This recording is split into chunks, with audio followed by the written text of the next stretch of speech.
فيلمنا بيبدأ بعصابة بتحاول تسرق الجيجر اللي هو مكان الآليات زمان، وبتستغل الراجل دوا اللي بيقول لهم إن أنا معايا جهاز وأقدر أسرق له بيه الحقول الأيونية وعارف مكان الدنيا كلها هناك.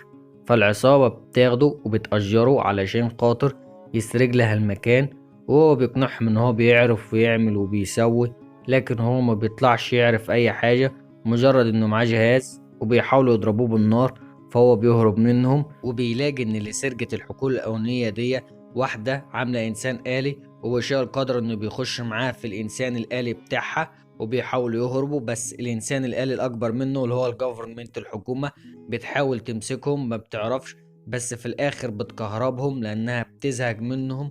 بيفضلوا بمطاردات غريبه، المطاردات دي بتوشك انها تدمر الانسان الآلي بتاعهم، لكن بصدفة ما بيحاولوا يمسكوهم وبيمسكوهم صحيين بصدفة غريبة، علشان خاطر ان هم نجوا من الكهرباء الكبيرة دي، علشان خاطر الكهرباء دي كانت مميتة بس هم ما ماتوش. هي بتقعد تقول له ان دي غلطتي، انا كان المفروض اتحرك وامشي. هو يقول لها ايوه دي غلطتك انت السبب.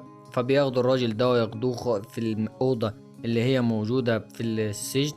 بيطلع ان اخته كانت مدير الادارة تبع الجيجر. اول ما بيلاقي ان اخته كانت تبع مديرة ادارة الجيجر بتاخده توديه المعسكر هو والبت دي، لان هي دي المفروض انها تروح تبقى تتجند، وهي كانت عايزة كده. بس هم بيكونوا ضاغطين على الادارة عشان تقبل، وبتقبل بالعافية.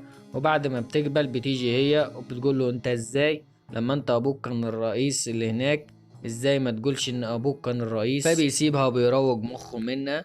وبيجي الرئيس بتاعه اللي هو بعد ابوه، اللي هو كان بيقود المركبة مع ابوه، بيجي يقول له خلي بالك ابوك كان بطل، انت ازاي ما تبقاش بطل؟ وعادي بيسيبه بيروج مخه منه. بيجي هنا الدكتور اللي هو كان معاهم بيحكي مع الدكتور زميله، بيقول له انا خلي بالك انا عرفت السر، ان المخلوقات دي ما كانتش جاية عشان تحارب البشر، المخلوقات دي كانت جاية علشان خاطر تمسك الارض اللي هي العناصر النادرة. وبتيجي هنا البنت الصينية بتبقى تقولهم انا عاملة مؤسسة جديدة لإنسان آلي جديد، وخلي بالكوا الإنسان الآلي بتاعكم ملهوش أي لازمة، موضوع انتهى معانا خلاص. أنا خلاص هبقى الإنسان الآلي اللي هو بدون قيادة، القيادة بتاعته ذاتية. وبتيجي أخت الواد ده علشان خاطر بتبقى قايدة الهليكوبتر، وبتبقى طايرة بيها فوق الكونفرنس المؤتمر اللي بيبقى موجود. وعادي الدنيا بتبقى مفيهاش أي حاجة، بس مجرد كده مفاجأة إن في الإنسان الآلي بتاعها بيطلع من تحت المية وبتضرب صاروخ على القائد، فهو بيخاف وبيرجع لورا. بس بيبدأ يحاربه، أول ما بيبدأ يحاربه الإنسان الآلي بتاعهم بيبدأ يخاف، بس ما بيخافش جو يعني، وبيضربوه بس بيوجعوا الهليكوبتر بتاع أخته، وأخته بتموت. بيقول لها والله لانتقم لك يا أختي، لأنه هو كان بيحب أخته جدا حتى لو كانت إنها بالتبني. بعد أخته ما بتموت قصر تحطيم الطيارة الهليكوبتر، والأخ ده بيلاقي إن الدعم نزل عن طريق المية، فبياخد بعضيه ويخلع وبيطير على طول. وبيرجع ده بيروح للبيت تاني بيقعد يحكي معاه، بيحاول يتصل بيها على حسب الدماغ، بس ما بيعرفش. البت دي بتفتكر ذكريات أبوها وأمها وإزاي إن عيلتها غرقت في البحر، فبتحاول تجمع نفسها بالعافية. وبنيجي لصناعات تشاو اللي هي في الصين. أول ما الدكتور يقول لها خلاص إحنا هنجمع الدنيا، فبتقول له في خلال يومين تكون مظبط وتكون مجهز ان الدنيا كلها علشان ننشر الحكومة ونوري الحكومة ان ازاي ان احنا شغالين. وبيرجع الدكتور البيت بتاعه بيلاقي الجهاز دوا اللي هو الاتصال، ان هو لسه عامل المخ بتاع السلاحف اللي هي كانت مشاركة الارض على الغزوات بتاعتها وكانت ماسكة الدنيا. وبيحاول ان هما السلاحف دي تتصل بالدكتور على اساس تحتل الارض بدماغه. وبيروح جيجر للمكان اللي كان محفوظ وبيلاقوا هناك انسان آلي. اول ما بيلاقيه اللي هو موت اخته بيحاول يتصدر له وبيضربه وبينزل تحت المية، وبيتحاملوا طرقات وحاجات غريبة كده، بس بيهزموا في الاخر مهما كانت قوة الانسان الآلي دوا. وبيقولوا الانسان الآلي اللي بيقود الانسان الآلي ده يطلع، وبيحاولوا ان هم يكتشفوا مين اللي بيسوق الانسان الآلي ده، ما بيلاقوش حد بيسوقه خالص.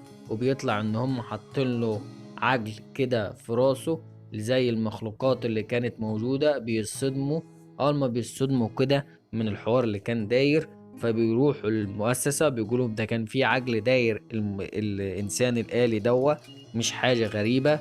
هما بيقعدوا يصطدموا بيحكوا مع الدكتور اللي بيقول لهم أيوة اللي عمل الحاجات دي صناعات شنجهاية في الصين، اللي بيروحوا لتشاو بيقولوا لها انت خلي بالك عملت حاجات غلط، وان الانسان الآلي بتاعك ده خرب الدنيا وموت اخت القائد اللي موجود معانا، اللي ما بتاخدش اي اعتبار للي بيحصل وبتراوغ دماغها وبتنزل لهم ازيد من كده انسان آلي، واللي بتقول لها انا ما عملتش كده، اتاري اللي كان بيدير الدنيا كلها الدكتور، لان السلاحف بتسيطر على عقله وبينزل جيجر تاني وبيحاول يفتح كمان المعبر للجيجر اللي كان موجودين، بيحاول يطلع مخلوقات من تحت المية علشان خاطر ينزل يتعب البشرية من تاني.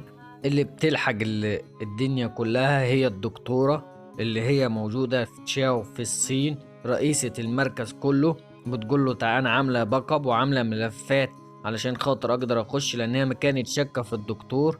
اول ما بترجع كده تروح ضربة الدكتور وبتوقف كل البرامج اللي كانت شغالة، وبتخلي الروبوت اللي هي شغالين بيها السلاحف تضرب نفسها.